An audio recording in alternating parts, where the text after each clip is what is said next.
based.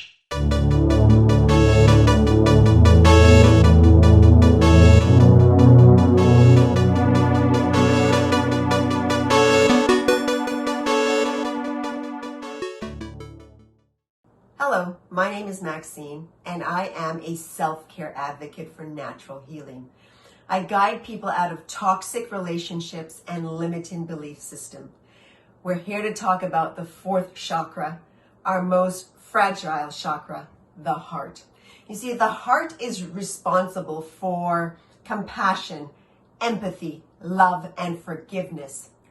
And when you run on old programming, you will experience bad memories, overthinking, difficulty holding on to relationships. Those are some signs that your heart chakra is out of balance. Now, foods that can help you balance your chakra: spinach, kale, dandelion. It's associated with the color green. Self-care. You are worthy of a life that is peaceful, abundant, and in control.